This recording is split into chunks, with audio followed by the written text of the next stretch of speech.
নমস্কার, আমি প্রশান্ত এসে গেছি ইস্ট বেঙ্গল লাভার্সের নতুন একটা এপিসোড নিয়ে। এবং আজকের আলোচ্য বিষয় সেই সন্দীপ নন্দীর পদত্যাগ। গতকালই আমি এটা নিয়ে ভিডিও করেছিলাম। আজকে এটা পর্ব 2। আসলে কালকে আমি যখন এটা নিয়ে ভিডিওটা করেছিলাম তখন কিন্তু এখন দাঁড়িয়ে যত কিছু আপডেট পাচ্ছি তখন কিন্তু অত আপডেট পাইনি। যা শুনেছিলাম যে গোয়াতে গিয়ে এমন একটা ঘটনা ঘটেছে, তার জেরে সন্দীপ নন্দী পদত্যাগ করেছে। তার পরিপ্রেক্ষিতে তখন দাঁড়িয়ে আমার যেটা মনে হয়েছে না এটা বলার দরকার, আমি সেটা নিয়ে আমি ভিডিও বানিয়েছিলাম। তারপরে গঙ্গা দিয়ে অনেক জল বইয়ে গেছে, অনেক আপডেট কাছে আসছে, অনেক কিছু কথা শোনা যাচ্ছে, এবং সেই কথা শুনেই আমার মনে হলো না এর আরেকটা পর্ব করা উচিত এবং এটা সকলের সামনে তুলে ধরা উচিত, না হলে জিনিসটা ঠিক দাঁড়াচ্ছে না। তো সেই আইডিয়া থেকেই এই পর্ব 2 ভিডিওটা করা বেসিক্যালি। তো এখন আসুন মূল আলোচ্য বিষয়ে আসা যাক। সেটা হচ্ছে কালকে আমরা যেটা শুনেছিলাম, পদত্যাগপত্র দেওয়ার পরে সন্দীপ নন্দী দুটো ইউটিউব চ্যানেলকে তার বাইট দেয়। আমি নাম বলছি না এখানে। দুটো ইউটিউব চ্যানেলে আমি তার সেই কণ্ঠস্বর শুনতে পাই এবং মোটামুটি একই ভার্সানে দুটো ইউটিউব চ্যানেলে সে কথাগুলো বলে। এবং সেই কথোপকথন থেকে আমি কিছু যুক্তি খাড়া করতে চাইছি। আপনারা শুনুন, যদি আপনাদের ভালো লাগে তাহলে আপনারা নিশ্চয়ই তার ফিডব্যাক দেবেন আমাকে। সেটা হচ্ছে সন্দীপ নন্দী অস্কার বুজোর এগেনস্টে কিছু অ্যালিগেশন তুলেছে। তার মধ্যে প্রথম অ্যালিগেশন হচ্ছে উনি কোনো কোচই না, উনি বাংলাদেশ থেকে কোচিং করিয়ে উনি এসছেন ভারতবর্ষে কোচিং করাতে। এই পরিপ্রেক্ষিতে আমি একটা কথা বলতে চাই, বাংলাদেশ থেকে কোচিং করিয়ে আসাটা কি অপরাধ? নাকি যারা বাংলাদেশে কোচিং করাতে যান তারা কোচিংটা জানেন না? ও সন্দীপ নন্দী কী বলতে চাইলেন আমি ঠিক বুঝতে পারলাম না। এটা যদি ব্রাজিল থেকে আসতো তাহলে কি খুব ভালো হয়ে যেত, বা এটা যদি স্পেন থেকে আসতো ডাইরেক্ট তাহলে কি খুব ভালো হয়ে যেত? বাংলাদেশের প্রতি এত অবজ্ঞা কেন? মানে বাংলাদেশটাকে সন্দীপ নন্দী এত ঘৃণার চোখে কেন দেখছেন যে বাংলাদেশে কোচিং করিয়েছে মানে উনি কোচিংয়ের কিছু জানেন না? এটা একটু আমার কেমন একটু লেগেছে, সেটা আমি তুলে ধরলাম। এবার আমার বক্তব্য হচ্ছে, ওনার কোচ হিসাবে অস্কারকে পছন্দ না, যেহেতু উনি বাংলাদেশ থেকে কোচিং করিয়ে এখানে এসছেন। আমার বক্তব্য হচ্ছে এবার যে কলকাতার দুটো টিম করেছে সেখানে কিন্তু বাংলাদেশে খেলে যাওয়া দুটো প্লেয়ার যারা বাংলাদেশ লিগে খেলেছে বসুন্ধরা কিংসে, তারা কিন্তু আমাদের দুটো প্রতিদ্বন্দ্বী ক্লাবে সই করেছে এবং একজন এসছে অস্কার বুজোর হাত ধরে, আরেকজন এসছে মলিনার হাত ধরে। তারা কি ভালো প্লেয়ার তো তাহলে, নাকি না তারাও পাতে দেওয়ার যোগ্য না? সেটা কিন্তু খেলা দিয়ে তারা বুঝিয়ে দিয়েছে। আসলে দেখুন, সন্দীপ নন্দী কি বলতে চাইছেন, উনি কিন্তু নিজের কথাতে নিজের ফাঁদে নিজে পড়ে গেছেন। সেটা আমি আপনাদের যুক্তি দিয়ে বোঝাচ্ছি। এটা হচ্ছে প্রথম কোয়েরি আমার, বা পয়েন্ট নাম্বার 1 আপনারা বলতে পারেন, যে উনি প্রথম যে কথাটা বলেছেন তার যুক্তি আমি আপনাদের দিলাম যে ওনার এই যুক্তিটা একদমই খাটে না। নাম্বার 2, উনি যেটা বলেছেন অস্কার বুজো নাকি ওনাকে সন্দেহের চোখে দেখতেন। যবে থেকে উনি ইস্ট বেঙ্গল টিমে গোলকিপার কোচ হিসাবে জয়েন করেছেন তখন থেকেই নাকি অস্কার বুজো তাকে সন্দেহের চোখে দেখতেন, যে উনি টিমের ভেতরের কথা মিডিয়াকে ফাঁস করে দিচ্ছে বা ক্লাব অফিসিয়ালদের ফাঁস করে দিচ্ছে। এটা সেকেন্ড পয়েন্ট। এবার আমার বক্তব্য হচ্ছে, সন্দীপ নন্দী যখন এই দুটো ইউটিউব চ্যানেলে বাইট দিচ্ছিলেন, তার বক্তব্য পেশ করছিলেন, তার হয়ে যে যুক্তি দেখাচ্ছিলেন, সেখানে দুটো ইউটিউব চ্যানেলেই উনি একটা কথা বলেছেন, আমি নাম বলছি না, যে নিচ্ছিল তার নাম ধরে বলছে যে দাদা তুমি তো জানতে যে আমি কি অবস্থায় আছি, আমি প্রথম থেকেই হ্যাপি ছিলাম না, তুমি তো জানতে যে আমি কি অবস্থায় আছি। দুটো চ্যানেলে সেম বক্তব্য রেখেছে। আমার বক্তব্য হচ্ছে, তুমি তো নিজেই নিজেকে প্রুভ করে দিলে যে তুমি ভেতরের খবর বাইরে সংবাদ মাধ্যমকে বলেছো। তুমি আজকে দাঁড়িয়ে যাকে ইন্টারভিউ দিচ্ছ তাকে বলছো তুমি তো সব জানতে, তার মানে কি তুমি তাকে সব বলেছো? আমার এখানে আরেকটা বক্তব্য, তুমি একটা সংবাদ মাধ্যমের একজনকে বলতে পারলে যে তুমি কি পরিস্থিতির মধ্যে আছো, কিন্তু তোমাকে যে রিক্রুট করলো তুমি তাকে বলার সাহসটা কেন দেখাতে পারলে না? স্যালারিটা কে দেয়? সংবাদ মাধ্যমে যাকে বলেছো সে তোমাকে স্যালারিটা দেয় না যাকে বললে তোমার কাজ হতো যে নাকি স্যালারি দেয় তাকে তোমার বলাটা দরকার ছিল?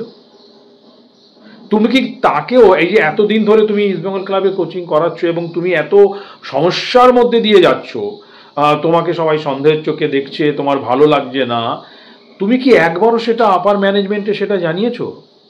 জানাওনি কেন? আজকে কিছুক্ষণ আগে আমরা জানতে পারলাম ইমামির কর্ণধার আদিত্য আগরওয়াল বলেছেন যে ওনার যদি এতই অসুবিধা ছিল এতদিন কেন আমাদের এটা জানাননি। তাহলে ওনার পয়েন্ট নাম্বার 2 যেটা উনি আসলে একটা সিম্প্যাথি ক্রিয়েট করতে চাইছেন, জনগণের থেকে একটা সিম্প্যাথি ক্রিয়েট করতে চাইছেন যাতে সবাই মিলে তার হয়ে কথা বলে, এবং আমি মনে করি এটা একদম বুমেরাং হয়ে ফিরে গেছে। কেউ ওনাকে সমর্থন করছে না এক্সেপ্ট কতিপয় কিছু তার বন্ধুবান্ধব এবং কিছু বাঙালিয়ানা দেখানো কিছু লোকজন। তো পয়েন্ট নাম্বার 2 আমি যেটা তুলে ধরলাম যে তুমি নিজের চোখে স্বীকার করলে যে তুমি সংবাদ মাধ্যমকে বলেছো যে তুমি কত কষ্টের মধ্যে আছো, তারপরে কি তুমি ভেতরে খবর তো বাইরে অলরেডি বলে দিয়েছো।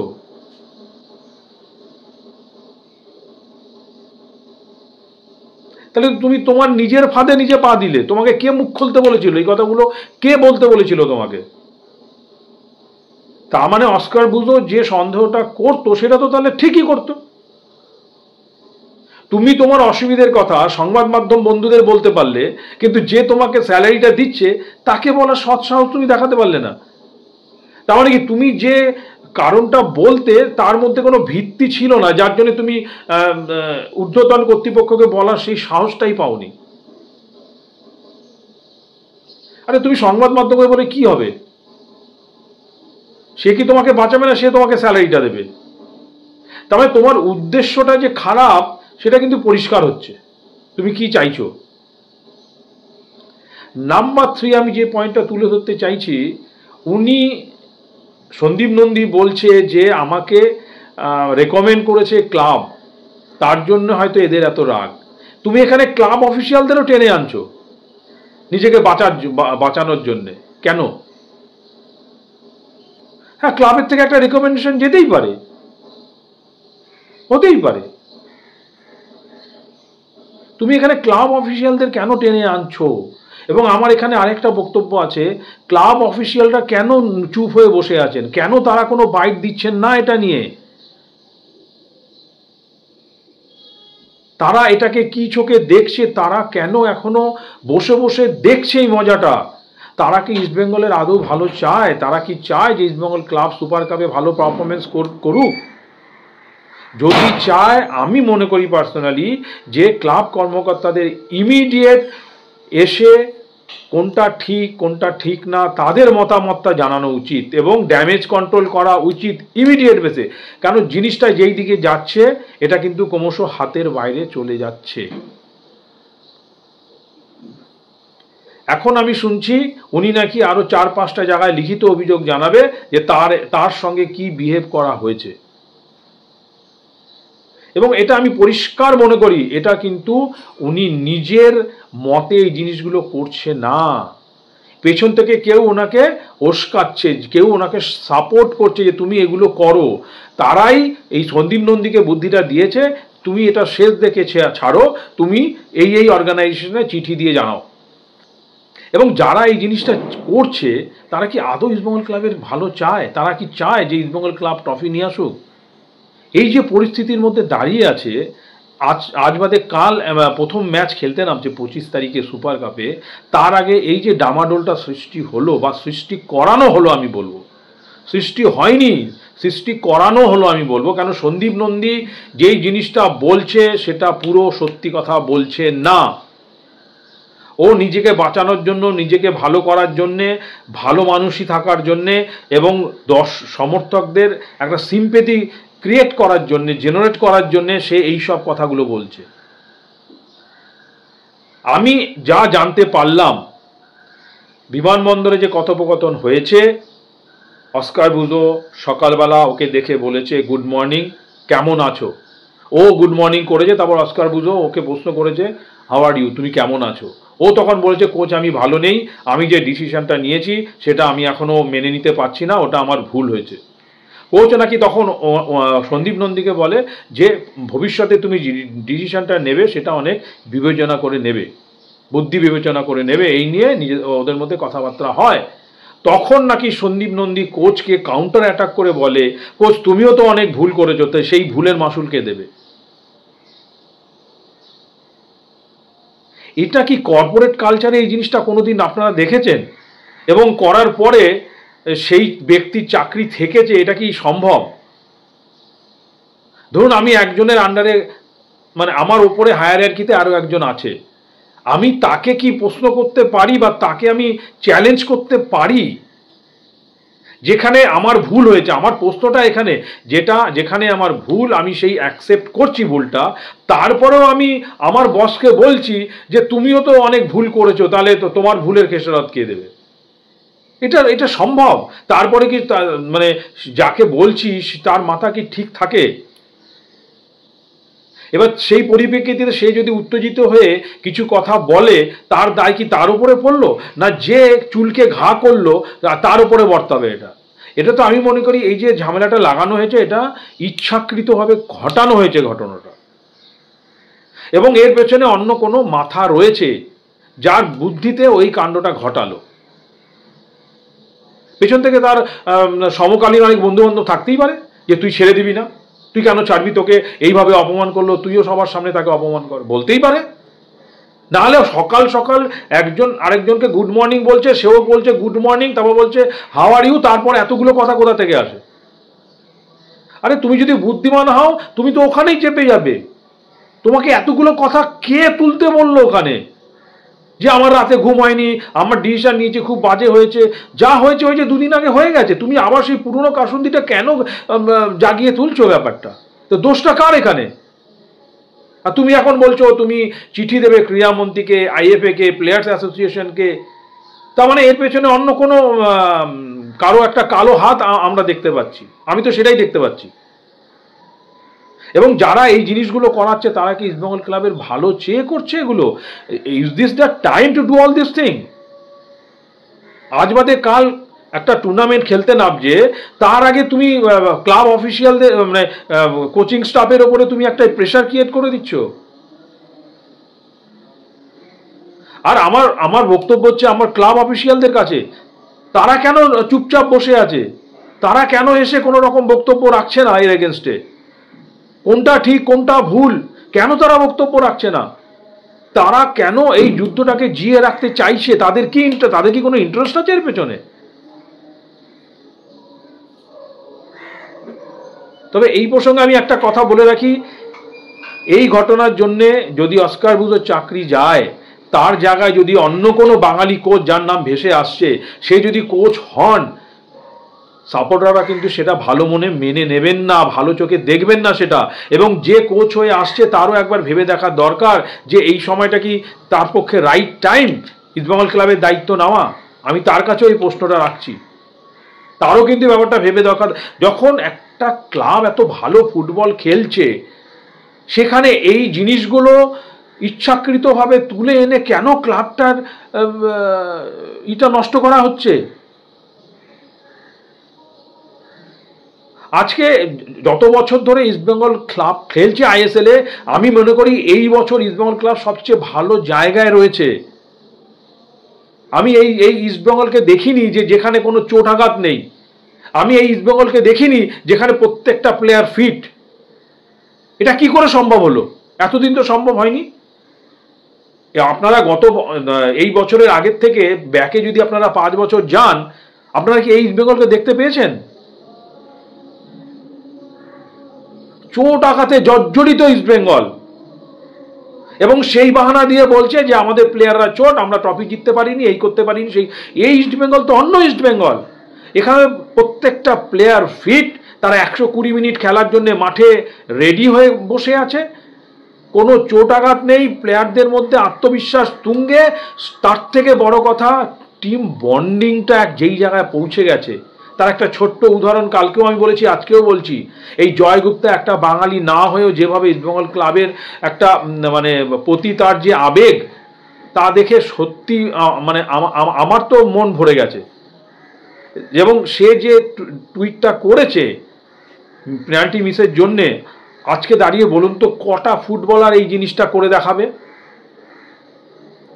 মনোরঞ্জন ভট্টাচার্য, ভাস্কর গাঙ্গুলি, এছাড়া তো আমি কাউকে খুঁজে পাই না যে এই ধরনের ঘটনা ঘটাতে পারে। সে তো বাঙালি ফুটবলার না, তার মধ্যে তো এই জিনিসটা জেগে এসছে। কেন এসছে?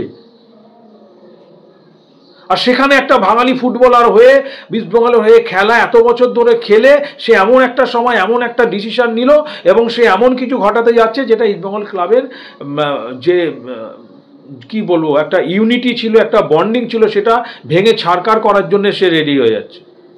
এটা চক্রান্ত ছাড়া আমি আর কিছু দেখতে পাচ্ছি না।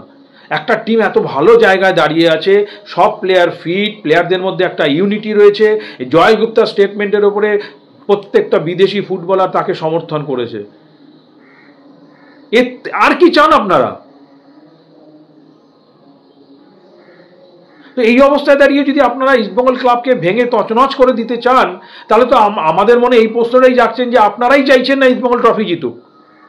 কেন আপনারা সামনে এসে একটা স্টেটমেন্ট দিচ্ছেন না? কেন আপনারা চুপচাপ? আপনারা যত চুপ থাকবেন, সাপোর্টারদের মনে আরো বেশি সন্দেহ জাগবে এই ব্যাপারটা নিয়ে। তো আপনাদের কাছে বিনীত অনুরোধ, আপনারা সামনে আসুন, আপনারা আপনাদের বক্তব্য তুলে ধরুন, এবং এই ড্যামেজ কন্ট্রোলটা করার ব্যবস্থা করুন, যাতে 25 তারিখে টিমটা ভালো শেপে থেকে, ভালো জায়গায় থেকে সুপার কাপটা শুরু করতে পারে। নাহলে কিন্তু এই দায় আপনাদের ঘাড়েও চাপবে, আপনারা যদি চুপচাপ বসে থাকেন। কেন? সন্দীপ নন্দীর কথাতে আপনাদের রেকমেন্ডেশনেই নাকি সে ইস্টবেঙ্গল ক্লাবে গোলকিপার কোচ হয়েছে। তো তাহলে আপনাদের ওপরে তো দায়িত্বটা বর্তায় যে আপনারা এমন একটা প্লেয়ারকে রেকমেন্ডেশন করলেন যে স্থান কাল না পাত্র বুঝে ইস্টবেঙ্গল ক্লাবটা একটা বিপদের মধ্যে ফেলে দিয়ে চলে গেল। আপনারা তার এগেন্সটে কোনো স্টেপ নেবেন না? তার সামনে এসে তারা সত্যি মিথ্যাটা আপনারা বলবেন না? ড্যামেজ কন্ট্রোলটা আপনারা করবেন না? এটা কি আপনাদের দায়িত্বের মধ্যে পড়ে না?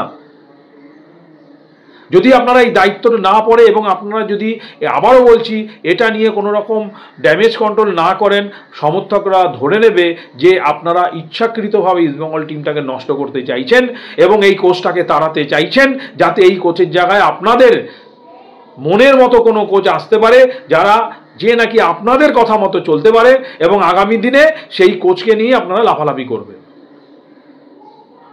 এই জিনিসটা কিন্তু একদম কাম্য নয়।